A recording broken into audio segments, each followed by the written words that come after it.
Levels is good, devils is good, devils is good, levels is good. What's good? It's your boy E coming at you with some finance solutions. Trying to drop back in here and, bring some value to the channel as usual. Did kind of get in the market a little late. You know how it is with the technical issues, if that's what you want to call them. Off the open, we've seen a decent bounce. I mean, as you can see from the indices here, SPY, Qs, Meta, Apple, all looking identical. All right, but look at that. Look at this S&P 500 though. Actually, let's go to the 5-minute and check this thing out. Actually, the perfect rip to fade on any large caps would have been when you seen us topping out up here. That I wasn't able to catch that. But I seen a little resistance right here when I seen a couple large and or mega caps kind of struggling around these levels, and I felt like it was an opportune time to go ahead and fade a rip. So that's what I did. What's concerning is the bonds though. I mean, these things are fading, but honestly, when the whole market's bearish, what I've seen is like, yeah, there's correlation sometimes. But when everything's just fading, bro, like, just when the market's super bearish, you'll see bonds fade as well with equity. So, I mean, when you're seeing everything fading like that and it's super bearish, just because the bonds are looking weak doesn't necessarily mean that you can't fade something. And I mean, if you just look at SOXS, let's clear off some of these levels here. I mean, dude, what a perfect little bounce to play right here.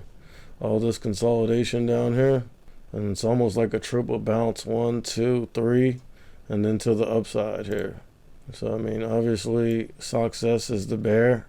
So if you see SOXS going up, that basically lets you know that it's fading time, or vice versa. If you see SOXS going down, that lets you know it's time to buy the dip. And obviously the inverse is true for SOXL. But look at these bonds, bro.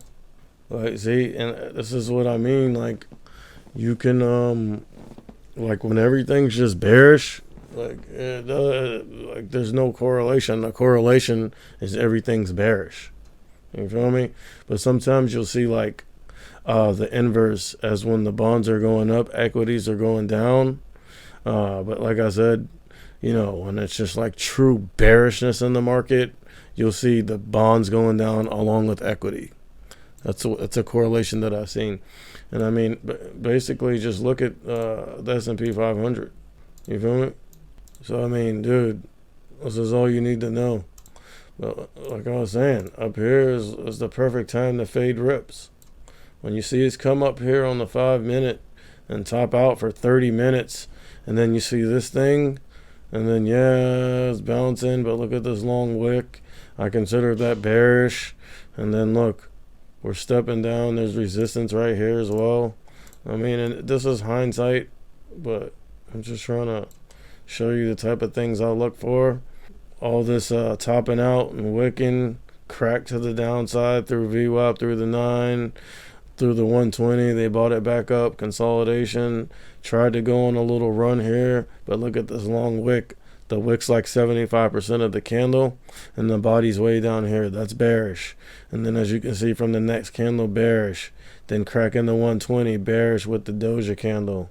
Then try to put up a fight, but then crack to the downside. And look, this is just bearish price action. Look, wick, tried to put up a fight here, but then long wick. And then we're just stepping down. But down here, like right here, you gotta, like, this is going to be pivotal for the market in total. Does the S&P 500 hold this level right here while we're trying to consolidate, or do we crack it?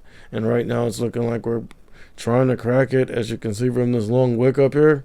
Let's keep our eye on this thing. Let's actually go to like the 2-minute or something, so we can see what's going on here. And I mean, this is very pivotal for the market.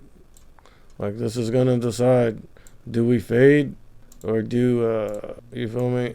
But it looks like we already cracked the levels, bro. Like if you want to be technical, like we cracked right here, wick, and now we're trading below it. We're trading at 38.19, 90s. It looks like we already cracked it, bro. Like now the thing is, do they buy it back up or not? Because if they don't come in and save this thing right here, like right here is pivotal. If they don't come in and save it, bro, and it's looking like they're not. Because I would say the level is more right here. Because this is the biggest candle out of all these. So see, they're trying to save it. That's what I mean. If they don't come in and save it, like, dude, look out below. And as you see that thing, you see them try to save it, you see some bounce coming to the market. So these are the things that you need to be watching.